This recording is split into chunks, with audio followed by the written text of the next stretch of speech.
Kanika? Hi, good morning everyone and thank you so much for having us here. मैं तो वही पानीपत से, तो मेरा तो दिल्ली आना जाना लगा रहता है, तो बहुत एक्साइटेड थी कि क्योंकि इतने सालों से मुंबई रह रही थी ना कि हाय दिल्ली लंबा टाइम नहीं बिता पाई थी, तो मैं आई हूँ 1-2 दिन रहकर जाऊँगी. तो ट्रेलर आप सबने देखा एंड आई होप कि आप सबको अच्छा लगा होगा. एक्चुअली ना मुझे आप सबके लिए बुरा लग रहा है क्योंकि हम सीजन 1 अभी सिर्फ लेकर आए हैं आप सबके लिए. सीजन 2, 3, 4 एंड क्योंकि हमने काफ़ी हद तक शूट भी कर लिया है एंड हमको पूरी स्टोरी पता है, तो मुझे ऐसा लग रहा था हाय अभी ऑडियंस के पास सिर्फ 13 एपिसोड्स पहुँचे, इतनी ही स्टोरी पहुँची है, तो ऐसा लग रहा हो कि हाय आगे क्या होना है. तो यस, मेहनत हम 1 साल से कर रहे हैं हमारे शो पे. आपको नाम सुन के ही लग रहा होगा कि कुछ रूह से जुड़ा हुआ हमको देखने को मिलेगा. तो यस, ऐसा ही होने वाला है. इसमें आपकी, मेरी, हम सबकी कहानी होने वाली है. मेरा कैरेक्टर प्रिशा श्रीवास्तव एक 19 साल की लड़की है जो कि प्यार में बहुत ज़्यादा विश्वास रखती है, जो मुझे लगता है हम सभी रखते हैं, लेकिन कभी कभी कुछ घटनाएं सबकी ज़िंदगी में घट जाती है. कभी लगता है कि नहीं यार, क्या प्यार रहना सब बकवास है. कुछ को लगता है कि नहीं, प्यार ही ज़िंदगी है. तो सबकी ज़िंदगी में प्यार को लेके जो थॉट्स चल रहे होते हैं ना, ऐसे ही सब थॉट्स हमारी कहानी में हर किरदार की ज़िंदगी में चल रहे हैं. तो आप सब बहुत रिलेट करेंगे, सबको लगेगा कि अरे ये तो मेरी कहानी है, अरे ये तो मेरी फ्रेंड की कहानी है, तो मेरे भाई की कहानी है. तो ये हमारी कहानी की बहुत खूबसूरत चीज़ है कि सबको लगेगा कि ये किरदार मेरी ज़िंदगी का कुछ हिस्सा जी रहा है. एंड मुझे लगता है कि इतना ही मैं अपने किरदार के बारे में बताती हूँ. बाकी सबीर राठौड़ बताएं. I think you should start first, please. सबसे पहले तो थैंक यू वेरी मच, आप लोग इतना कीमती समय निकाल कर आए हैं हमसे मिलने, हमसे बात करने, तो thank you very much. Delhi, और दिल्ली आकर हमेशा बहुत अच्छा लगता है. इतना प्यार मिलता है दिल्ली से, तो बहुत बहुत बहुत पसंद आता है. Thank you very much all of you. बात करते हैं रूहानियत की. कनिका ने बहुत कुछ बताया. ये लव स्टोरी है, प्यार के बारे में है, थोड़ा सा तड़का है थ्रिलर का. एक पल, एक मोड़ हर किसी की ज़िंदगी में आता है. शायद आप लोगों ने भी महसूस किया होगा वो किसी ना किसी टाइम पर. कुछ शब्दों में बताऊंगी आपको. भीड़ में भी जब तन्हा हो दिल, भीड़ में भी जब तन्हा हो दिल, हर पल बस उसी की याद हो. समझ लेना जब ऐसी हालत है, तो मतलब इश्क में रूहानियत है. तो रूह से जुड़ा हुआ है जो वो प्यार, दिल को जो छू जाए वो प्यार, वो ही है रूहानियत भरा प्यार. तो ये जो कहानी है ये इस रूहानियत भरे प्यार की है, जो इन दोनों की कहानी है और जो किरदार हैं उनकी कहानी है. बहुत सारी लव स्टोरीज, अलग अलग एज ग्रुप की, अलग अलग इंसान की, अलग अलग सिचुएशन की लव स्टोरी, वही है रूहानियत. अब मुझे पता चला, मुझ में सुप्रिशा पॉडकास्ट लिखती है, अब मुझे पता चला वो आया कहाँ से. माँ से आया है. माँ से मेरे किरदार का नाम है सबीर राठौड़, और उसको लगता है कि Forever is a lie, और जो प्रिशा है उसे लगता है कि Forever is not a lie. सच बताऊं तो रूहानियत एक ऐसी कहानी है जो हम सब महसूस करते हैं. कभी ना कभी अपनी ज़िंदगी में सबको चाहिए कि कोई एक इंसान हो जो फॉर एवर के लिए हमारे साथ हो. लेकिन सबीर के पास्ट में ऐसी कुछ चीज़ें हुई हैं जो उसको लगता है कि उसके साथ फॉर एवर नहीं हो सकता. लेकिन जब उसे प्रिशा मिलती है तो उसे लगता है कि शायद फॉर एवर इज़ पॉसिबल. और एज गैप भी बहुत है. प्रिशा 19 साल की है, सबीर 35 साल का है. तो क्या ये कहानी पॉसिबल है? नहीं है. और सबीर को ऐसा क्यों लगता है कि उसको प्रिशा से दूर रहना चाहिए? तो ये सारी चीज़ें जो हैं, और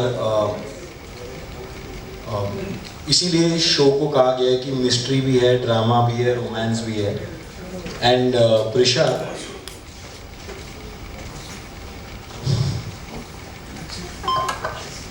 बोलो सबीर. बोल रहा हूँ.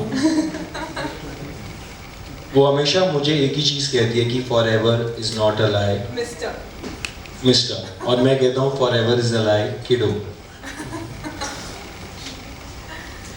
और एक चीज़ मैं कहना चाहूँगा कि ये सिर्फ हमारी कहानी नहीं है, ये हर एक किरदार की कहानी है जो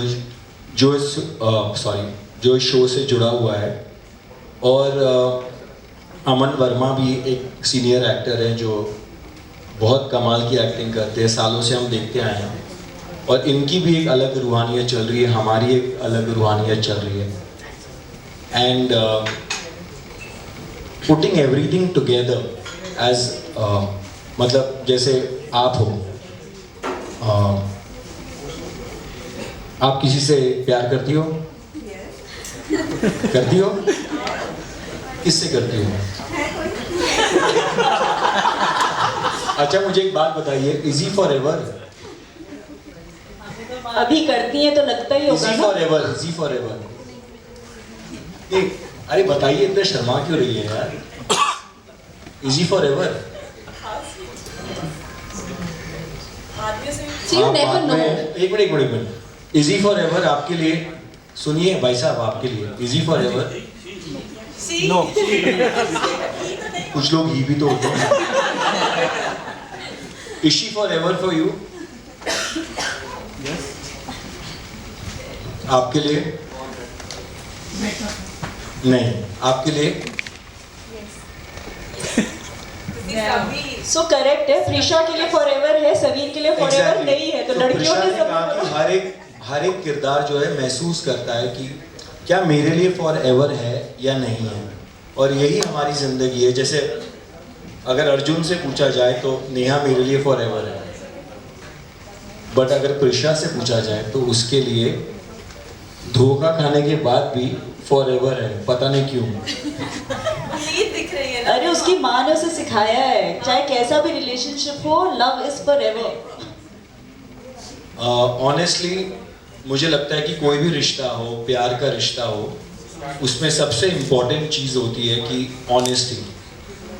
और प्रिशा और सवीर के रिश्ते में ऑनेस्टी सबसे बड़ी खूबी है। सवीर प्रिशा से इसलिए दूर जाना चाहता है क्योंकि उसके लाइफ में एक ऐसी चीज़ हुई है जो उसको लगता है कि अगर प्रिशा मेरे साथ रहेगी तो उसको नुकसान पहुंचेगा। तो ये भी एक फॉर एवर लव ही है। जब आप किसी के लिए केयर करते हो और उससे दूर जाते हो, इसका मतलब ये नहीं है कि आप उससे प्यार नहीं करते। तो ये सारे लेयर्स हैं बेसिकली कहानी में जो आपको रूहानियत में दिखेंगे। और मैं सबसे यही रिक्वेस्ट करूंगा कि प्लीज़ हमारा शो देखिए, तभी आपको समझ आएगा कि क्या वो लेयर्स हैं। बिना देखे आपको नहीं समझ आएगा, बिकॉज अभी प्रॉब्लम ये है कि सिर्फ 13 एपिसोड हैं। एग्जैक्ट मैंने वही बोला कि मुझे बुरा लग रहा है हमारी ऑडियंस की। जैसे सीरियल में होता है ना कि 1000 एपिसोड के बाद पता चलता है कि ये रिश्ता क्या कहलाता है। वही पता चला actually। हमारा सिर्फ 52 एपिसोड में पता चल जाएगा। बट 13 एपिसोड देखिए तो ही आगे के 13 आएंगे, तो प्लीज देखिए। सो 13 है, 13 है। कल से हम बोल रहे 13 है। कोई सवाल भाई साहब? Okay, Q&A is open for the media. Do you have any questions, guys? ऐसी पूछ ले, माइक है। कोई कुछ पूछ ही नहीं पाएगा, सब कुछ हो। MX प्लेयर पे फैमिली वाले शो नहीं आते। सबसे पहले तो बता दूं कि MX क्लियर फ्री है। मालूम है, तो मैं सवाल खड़ा वो सुनिए पहले। मैं कह रहा हूँ MX प्लेयर पे फैमिली शो की उम्मीद नहीं करते लोग। आप लोग कह रहे हैं फैमिली शो है, ऑडियंस कैसे आएंगे? बट आए हैं फैमिली शोज, मत्स्यकांड सब देख सकते थे। देखिए ऐसा है कि हर एक कहानी अलग अलग होती है। जैसे रूहानियत नाम ही सजेस्ट करता है कि एक प्यार की कहानी है, तो ऑफकोर्स फैमिली देखने आएगी। मैंने बताया ना कि सबकी कहानी है, हम सब रिलेट कर सकते हैं। और OTT पे क्या होता है, यूजुअली लोग बहुत गाली गलौज, सेक्स, इस चीज़ को बहुत बढ़ावा दे रहे हैं। हमारी कहानी में वो सब नहीं है। जो किरदार जितना ज़रूरी है उतना ही दिया है, इसीलिए लोग देख रहे हैं। यही मैं कह रहा हूँ कि MX पे लोगों का ज़हन उस तरह का बना हुआ है कि वहाँ सब कुछ वैसा ही होता है, जबकि आप कुछ अलग चीज़ लेकर आ रहे हैं वहाँ पे। आई थिंक हमारे प्रोमोज और प्रमोशंस में बहुत क्लियरली हमने बार बार बोला it's a family show, and इस वजह से वी आर होपिंग ऑडियंस आएगी। एंड एक बार आएगी तो फिर वापस नहीं जाएगी। स्मिता मैम, आपका स्पेशली रोल क्या है इसमें? मेरा किरदार प्रिया का है।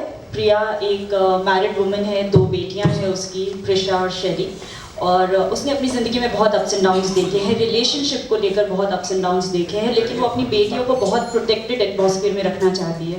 वो नहीं चाहती कि जिस तरह से ज़िंदगी में उसने अपनी कठिनाइयाँ देखी हैं या जिस तरह से उसके साथ ज़िंदगी में जो कुछ हुआ है वो उसकी बेटियों को छुए भी। तो वो अपनी बेटियों को बहुत प्रोटेक्टेड और हर प्रॉब्लम से दूर रखना चाहती है। लेकिन होता है ना, जब आप किसी चीज़ को बहुत बचाते हैं, दूर रखना चाहते हैं, वो इंसान उसी में जाके फंस जाता है। तो ऐसा ही कुछ हो रहा है इस स्टोरी में भी। तो स्पेशली मैम ये पूछना चाहती हूँ आप तीनों से कि आप लोग के लिए इसमें चैलेंजिंग क्या रहा? चैलेंजिंग क्या रहा? जी हाँ। एक्चुअली ये जो शो है it's a very real show. इसमें बहुत जो है वो इमोशंस रियल और बहुत रियल तरीके से ही दिखाए भी गए हैं। जब स्टोरी बिगनिंग से एंड तक की पता होती है तो बहुत उस पर काम करने का मौका मिलता है, बहुत उसको संवारने का मौका मिलता है। हम सब मेरे लिए तो पहली बार OTT प्लेटफॉर्म पे मैं काम कर रही थी, मैंने बहुत टाइम से टेलीविजन ही किया है, और कनिका और अर्जुन भी रिलेटिवली नए हैं OTT में, तो it's a new journey for all of us. और सबसे बड़ी बात, ये लॉन्ग फॉर्मेट शो है, तो एवरीवन इज एक्सपेक्टिंग कि वेब मतलब 10-12 एपिसोड, वेब मतलब 10-12, बट हमारा 10-12 का तो पहला ही सीजन है। So you know, to make a show which has a complete story in 52 episodes and to make it engaging is very challenging, you know, and I think you all will understand it once you watch it. And Smita ji, मैं एक और चीज़ बोलना चाहूँगा, जैसे कि कई बार हम series देखते हैं, पहले 100 एपिसोड हो जाते हैं, ERP नहीं आती, उसके बाद 200 एपिसोड के बाद एकदम से ऊपर चली जाती है, क्योंकि कहानी वैसे डेवलप होती है। तो मुझे लगता है कि इस शो में भी वो पोटेंशियल है कि जैसे जैसे लोगों को पता चलेगा कि सवीर के साथ क्यों हो रहा है, प्रिशा ऐसा क्यों कर रही है, तो इंटरेस्ट और बढ़ेगा। हमारे जो डायरेक्टर है अंकुश सर और ग्लेन सर, उन्होंने दोनों का नाम लेने में मेरी नहीं अंकुश ग्लेन सर, तो उन्होंने बहुत मेहनत की है इस शो पे, बिकॉज मुझे लगता है शो को अगर सही कहानी सही डायरेक्शन में अगर जानी चाहिए तो डायरेक्टर का बहुत बड़ा हाथ होता है। तो मुझे लगता है कि हमारे जो डायरेक्टर है उन्होंने बहुत मेहनत की है इस शो पे, हमको लेकर, वर्कशॉप्स को लेकर, और I am so proud that I am a part of Roohaniyat, because बहुत कॉम्प्लेक्स कैरेक्टर्स हैं सबके, आसान नहीं है ऐसे कैरेक्टर्स प्ले करना। एंड ऑडियंस को तभी समझ आएगा जब वो सारे 52 एपिसोड्स देखेंगे। तो मैं यही कहूँगा अपने ऑडियंस से कि सारे देखो, सिर्फ पहला सीजन मत देखो, दूसरा भी देखो, तीसरा भी देखो और चौथा भी देखो, तभी समझ आएगा। ये सारी जो डायरेक्टर की तारीफ उसने लखनऊ में भी की थी, मैंने सोचा मैं बैठी होती हूँ तब कर देता। जेन्युइनली यार, our directors deserve it. Kanika, Arjun, Himanshu this side. जैसे कि आपने बताया कि 1 साल पूरे शूट को लगभग हो गए थे, तो कुछ कोविड प्रोटोकॉल्स भी, मतलब कोविड की दिक्कत भी बीच में आई थी, या फिर लंबे सीजन थे इसलिए बहुत ज़्यादा टाइम लग गया 1 साल? और सेकंड, किन लोकेशन पर शूट हुआ है और किस तरह से, मतलब कोई बॉन्डिंग या फिर कुछ ऐसी यादें जो आप शेयर करना चाहें हमसे लोकेशन की और सेट की? एक्चुअली कोविड की वजह से ही चीज़ें डिले होती जा रही थी, वरना शायद ये सीज़न 1 आपके पास कुछ महीनों पहले आ जाता। एंड लोकेशन वाइज हमने बहुत इंटरेस्ट, आपने देखा भी होगा प्रोमो में, कि ऐसा नहीं कि लग रहा है कि एक ही जगह पर शूट किया, हमने डिफरेंट लोकेशंस पर शूट किया। स्टोरी हमने मोर और लेस पुणे की दिखाई है। So this girl Prisha belongs to Pune. हमने ऑफिस मुंबई में दिखाया है सभी का। देन हम लोग आउटडोर शूट्स बहुत करते थे, महाबलेश्वर, लोनावला, सब। उस टाइम पे वेदर भी बहुत अच्छा रहता था, तो shooting experience was so much fun throughout. Of course delay COVID की वजह से होता था, हम सब प्रिकॉशंस लेकर चलते थे, वो सब तो एक चल ही रहा है, मुझे लगता है अभी तक भी चीज़ें चल ही रही हैं, सब फॉलो कर ही रहे हैं। But yeah locations wise it was really fun. And वो आपको दिखेंगे भी कि ना फ्रेम में से बहुत कलरफुल साइन वो दिखेगा कि फ्रेश, यूल फील की हर एपिसोड में कुछ ना कुछ फ्रेशनेस लेकर आ रही है लोकेशंस भी हमारी। वेल कनिका, इससे पहले आपने सीरियल्स भी किए हैं, गोल्डन तुमसे ना हो पाएगा, बहुत ही फेमस सीरियल रहा है, तो कितना डिफरेंस है एक वेब सीरीज और सीरियल की शूटिंग को लेकर? क्योंकि मैं आई थिंक 12-16 घंटे में फ्री हो जाते थे, ये कितना लंबा चल जाता है, मतलब 18 घंटे नहीं इजीली वो 12 घंटे में फ्री हो ही जाते हैं। मतलब मैं रोज 15 घंटे आना जाना, 1.5 घंटा। हाँ, जो 1.5 घंटे का ट्रैफिक और होता है। ऐसे मतलब 15-16 घंटे में तो फ्री हो जाते हैं, Actually, यहाँ पे हम मतलब आप लोग- एक्सपेक्ट करें और ज्यादा काम करें आप। मैंने हम लोगों ने एक्चुअली देखा है ना कनिका को, तो इसलिए हम लोग थोड़ा वो पूछ रहे हैं कि कितना डिफरेंस होता है दोनों की शूटिंग में, ये हार्ड है या ये वाला पोर्शन हार्ड है? मुझे लगता है दोनों ही चीज़ें बहुत हार्ड होती हैं, क्योंकि एक एक्टर ना अपना जब किरदार बनाता है उसके लिए सबसे हार्ड चीज़ वही होती है कि उसको उस कैरेक्टर को बैलेंस मेंटेन करके चलना है उस कैरेक्टर का।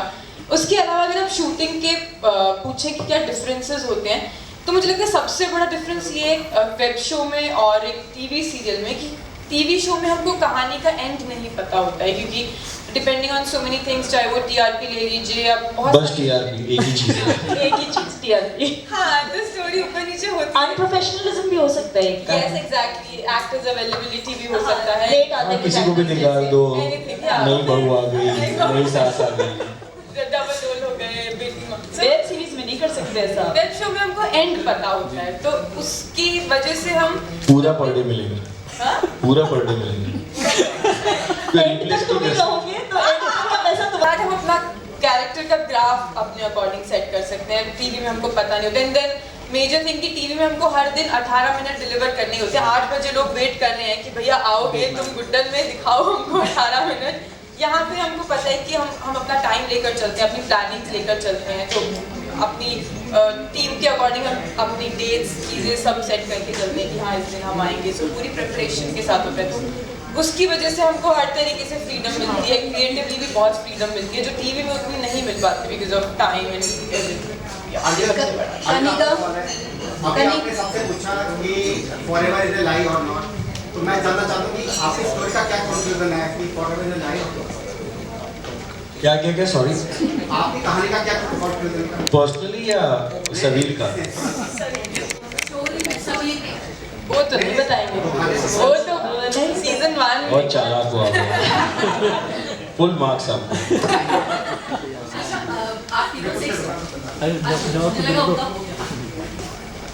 अगर यही बता दूंगा तो फिर सच बताऊं क्या, तीसरा और चौथा सीजन अभी हम शूट कर रहे हैं, तो हमको भी नहीं पता कि हम शुरू से बोल रहे हैं, हमें अंत पता है। पता तो है। बट एक बार जरूर कहूंगा कि जो भी अंत है जब आप देखोगे, आप सब एक चीज जरूर कहोगे कि ये तो हमने नहीं सोचा। बस इतना ही हो।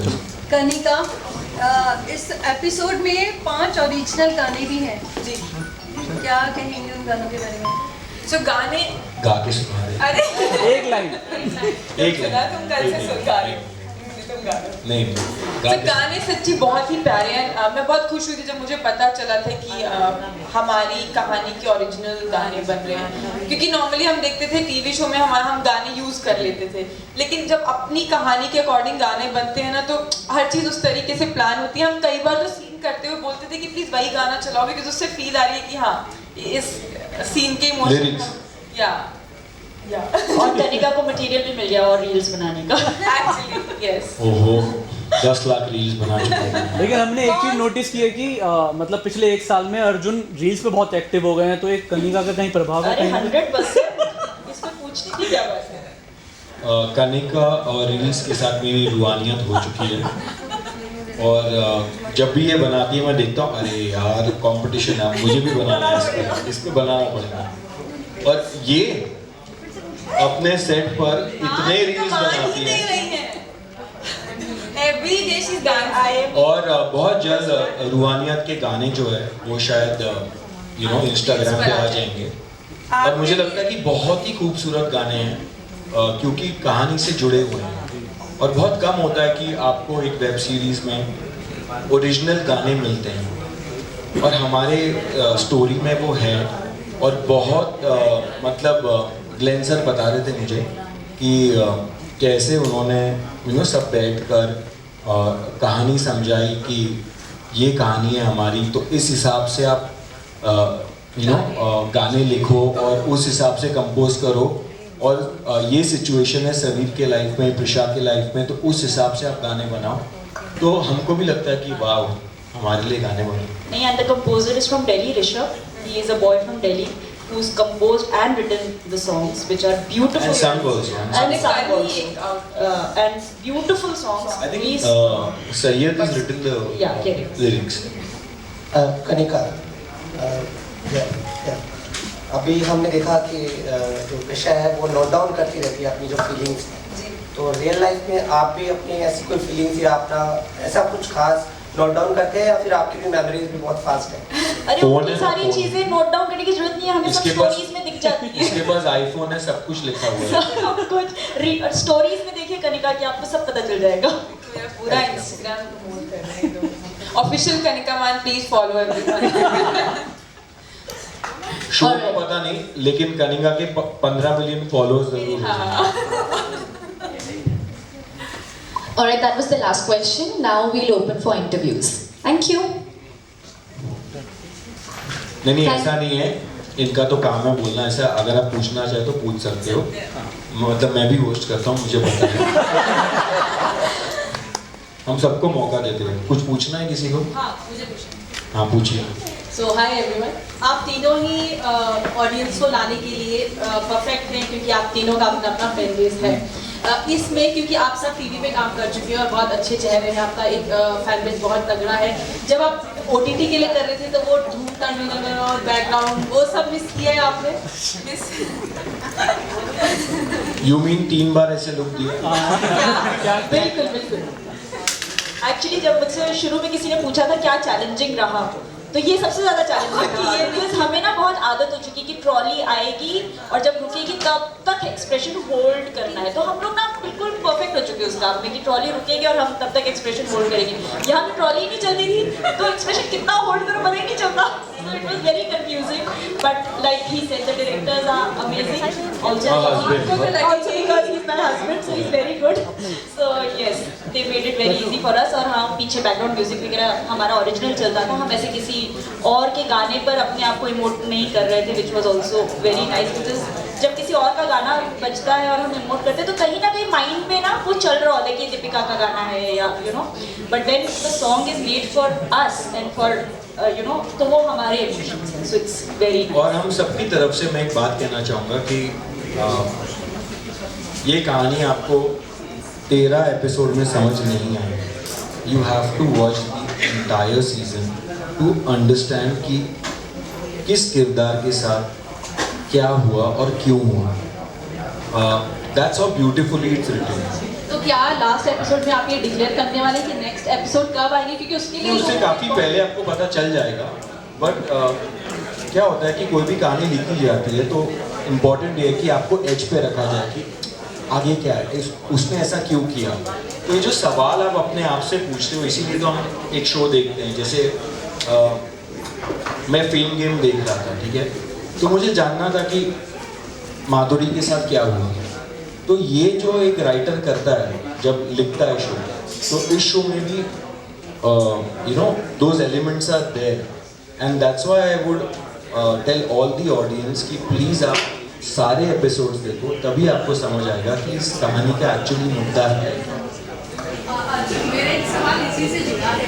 सीरियल की जो ऑडियंस होती है वो काफ़ी सीरियल की जो ऑडियंस होती है वो लॉयल होती है, उसको पता है कि रोज 8 बजे आप टीवी पे आते हैं और आप चाहे कहानी TRP के हिसाब से चेंज कर दें, but they stick to you. But जो OTT का ऑडियंस है वो बहुत, उनको बिंज वॉच करने की बहुत आदत होती है, उनको बस देखना है, रिजल्ट चाहिए, बात खत्म। आप कह रहे हैं 4 सीजन आएगा और 4थे सीजन में हमें पता चलेगा कि आखिर ये रूहानियत। नहीं, मैंने ये नहीं कहा, मैंने कहा उससे काफ़ी पहले पता चल जाएगा। लेकिन क्या होता है कि जब आप एक शो देखते हो तो आपको किरदारों से प्यार हो जाता है। जैसे टीवी शोज़ में होता है, शुरुआत में तो कुछ भी नहीं दिखाते सब कुछ अच्छा ही है, फिर एक आती है लेडी, उसमें प्रॉब्लम हो जाती है, फिर कोई और आता है, उस पर प्रॉब्लम हो जाती है। इस कहानी में सबसे इम्पॉर्टेंट बात यह है कि रूहानियत आपको हर एपिसोड में दिखे, बट उनके साथ हो क्या रहा है और क्यों हो रहा है, वो मिस्ट्री भी तो है ना। मतलब ये मिस्ट्री, ड्रामा, रोमांस सब कुछ है। मिस्ट्री आपको बाद में पता चलेगी, बाकी सब कुछ आपको पहले ही पता चल जाएगा। मतलब आप कॉन्फिडेंट है कि लास्ट तक कनेक्ट रहेंगे। Of I course, feel I'm if you very- like the characters, you fall in love with the characters, you will watch the show. Like television में आप इतने सालों एक show देखते कोरियन हैं। ड्रामास कोरियन सब लोग जुड़े रहते हैं। एंड अगर नैरेटिव अच्छा है, किरदार आपको पसंद आ गए, तो फिर देयर इज नो रीजन कि उसमें कितने एपिसोड हैं। लाइक अगर आप किसी शो से बहुत कनेक्ट हो जाते हैं, वो 12 एपिसोड में खत्म हो जाते हैं, तो आपको कैसी फीलिंग होती है ना, अरे खत्म हो गया, मैं क्या देखूंगी कल से। So this we are that hunger is satisfied in this show because आगे चलता रहेगा।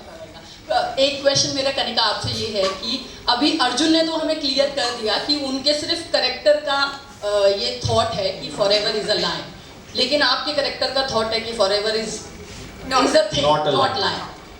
बट कनिका का क्या सोच है इस पूरे प्रोसेस में? Forever is not a line. यही सोच है मेरी भी, forever is not a line. लेकिन मेरा उसके साथ ये भी मानना है कि forever will not be the same always. कि आज जो सिचुएशन चल रही है वो फॉरएवर किसी एक रिश्ते की अगर आप लेकर चलें, आज जो सिचुएशन होगी उस रिश्ते की मे भी 2 साल बाद वो नहीं होगी, 5 साल बाद वो नहीं होगी। जो रिश्ता मेरे मम्मी पापा का मैं प्यार का देखती हूँ, मेरे दादा दादी का अलग फॉर्म है। तो फॉर्म्स चेंज होती रहती है, सिचुएशंस चेंज होती रहती है, लेकिन फॉरएवर रहता है। वो एक रिश्ते में ले लीजिए, या अगर कोई इंसान आपके साथ आज है कल नहीं है बाई चांस, लेकिन उसका कुछ फॉर्म आपके साथ रहेगा हमेशा। तो हर चीज़ का फॉरएवर है, उसकी सिचुएशंस, उसकी फॉर्म्स चेंज होती है। अर्जुन की फॉरएवर के बारे में तो हमें पता है, आपका फॉरएवर कोई हमें पता चले? अपना फिक्स है, मैं भी- निशानी भी है, प्यार की निशानी भी है यार, तो सब कुछ डन है, फॉरएवर ही है। Thank you so much. Thank you for joining us on the stage. It was a very, very amazing conversation. Lovely, yeah. Thank you for being so kind. Thank you so much.